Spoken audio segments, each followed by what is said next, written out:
So, you've heard that New Orleans is a hotbed for things that go bump in the night. Well, all tales are not created equally, huh? No, there's some better ones.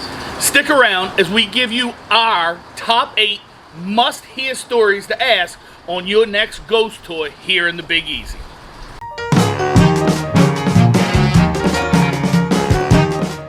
You might hear your ghostly guide mention that the dead outnumber the living 3-1 in the Big Easy. And that's no joke. In a city over 300 years old that has been subjected to all the horrors we could dish out, including war, plague, and floods. But the only thing we haven't had is a swarm of locusts. Wait a minute, didn't we just have 17-year cicadas? Oh my. It's no wonder we have hauntings, poltergeists, vampires, and other creatures of the night roaming our streets. At this point, there are a dime a dozen here. Yeah, so we have so many, in fact, that we're going to narrow our focus to just those blocks of the French Quarter for this episode. We'd be here all day if we didn't. True. What Little Easy and I want to do is give you a quick list of some of our favorite stories, the type of paranormal encounter that is discussed, and of course, its location. This way, when you come to the city and take a ghost tour, you can recommend the tale that intrigues you the most. So we're not going to give it away. We're not going to give you the whole story. It's kind of be like a cliffhanger. Yeah, broad overview. Also, if you comment below with your favorite story and subscribe to the channel, we'll give one lucky person a free ghost tour with us next time you're in town. How about that? Yeah, that sounds neat. So when somebody comes in town, we'll play rock, paper, scissors to see which one of us tells the story. So, let's get spooking. Oh, God! We're going to try and start in one corner of the French Quarter and work out.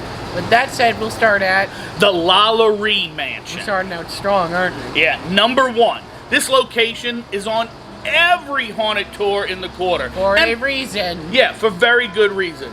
The Lalaurie Mansion, it was thrust into the limelight after being featured in the 3rd season of American Horror Story, Convent. So if you've seen that, you know exactly what we're talking about. And you don't need us to explain it. That's right. This tale at this location, in my opinion, more heinous and disturbing than anything represented in the TV show. That's impressive. It is. It's a tale of decadence, intrigue, torture, death, and a bunch of death. You know, leaving a house full of wronged souls. So, it's an amazing story. The mansion can be found at the corner of Royal Street and Governor Nichols, as you can see behind us.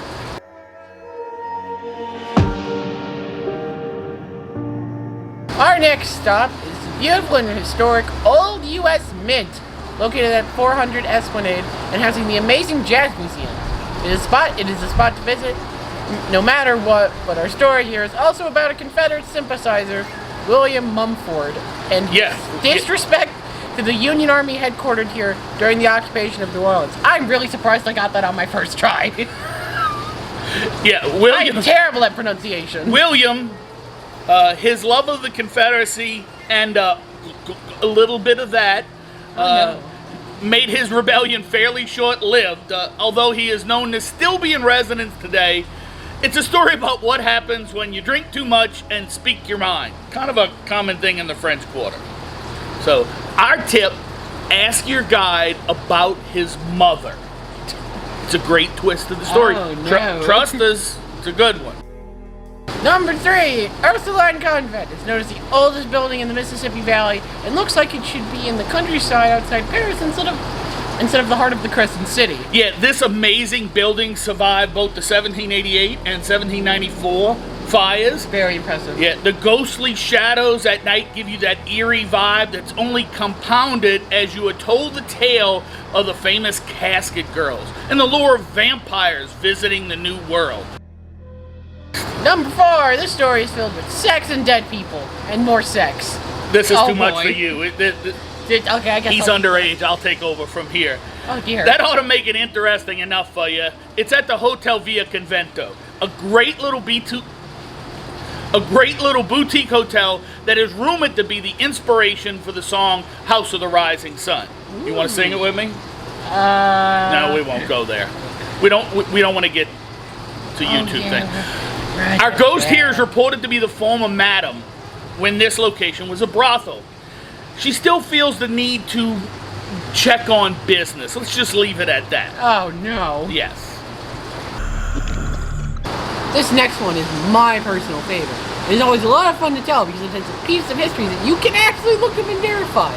Yeah, the location is 1041 Royal Street, and it's just a gorgeous private residence. It's built around 1884. That's pretty old. It is, and it can't be missed. It has this beautiful, iconic red door and these dark bricks. This is the story about the mysterious Count de Saint-Germain. Jacques Saint-Germain. But yes, Jacques Saint-Germain, who is rumored to be 18th century royalty. 19th century wealthy traveler also, and man about town in the 20th century. So he's gotten around. As well as an actor and a musician. He runs into some trouble in New Orleans in an incident. Strange, to say the least. Involving drinking blood and loose women. So, like I said, strange. Or a normal Saturday night in the French Quarter. Yeah, I think I walked right into that one. Great story. Right, number 6, let's take a break at another local hotel that just so happens to be haunted. This is the Hotel Andrew Jackson, named after the savior of the Battle of New Orleans, that was held in contempt of court on this site when it was a courthouse. That's right, which has absolutely nothing to do with this story. We just thought it was cool. It's the name of the place. Our story here is years older. This boarding school burned down in the 1794 fire that consumed the city and ended the lives of 5 young boys that lived there. Yes, seems depressing, but these little monsters have been haunting this hotel ever since. These mysterious poltergeists still carry on as young boys do. Great, creepy story. Let me put it this way. I love the Andrew Jackson Hotel. Don't want to stay there ever? Won't be staying there.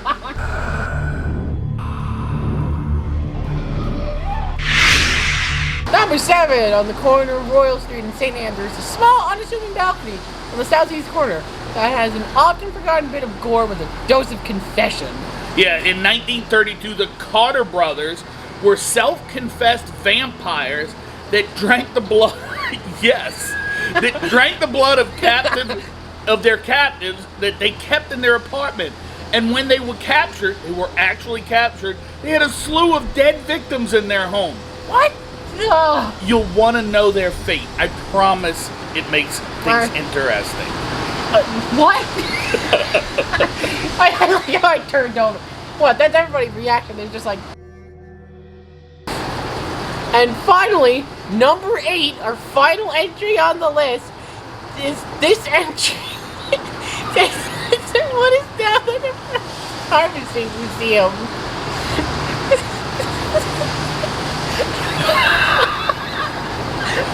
Come on, you gotta read your lines. The New Orleans Pharmacy Museum. It's an amazing place to visit that we've featured on this channel before. The original owner was the first licensed pharmacist in America, but our story is about the man who bought and ran the business after him, Dr. Dupas. This story is filled with twisted medical experiments, sexually transmitted diseases, and the discarding of the dead. So, actually, what Lilisi said, ooh, but it's funny. So, we interrupt this video to ask if you're enjoying our content. Please remember to subscribe. It's a big deal for us. Don't forget to hit the like button and the bell if you're into that sort of thing. If you'd like to give us a little lagniappe, helping us make bigger and better videos, you can go to our Patreon page to become a patron at one of 5 different levels. As always, you can find our vids all about us, as well as our merch store on our website, www.bigeasylife.org. Okay, back to the video. Let me start over. Well, I hope you enjoyed this small glimpse into the dark and secret world of the occult here in the French Quarter. We mean small. We barely skimmed the surface on some of the stories. There's so many more. Like I said, we mean small. We just kind of poked it. That's right. Just gonna poke the topic. A ghost tour can be so much... Why did I put so much fun? That is the best typo ever. When your notes say phone instead of fun. A dose core Okay, wow. Okay. A ghost tour can be so much fun, and if you're coming to town, hit us up and we'll be happy to give you the full stories behind these tales, or ask your guide if you book with somebody else and he'll give you all the gory details. Drop us a line. Whether you want 'em or not. Whether you want them or not, yeah. So please take a minute, subscribe to our channel, and like the video. It helps us out a lot. Feel free to visit our website at www.bigeasylife.org. The ghosts have scared him too much. Yes. Drop very spooky. Drop us a line in the comments about the things that interest you in the city. And as always, thanks for being part of our Big Easy Life. No.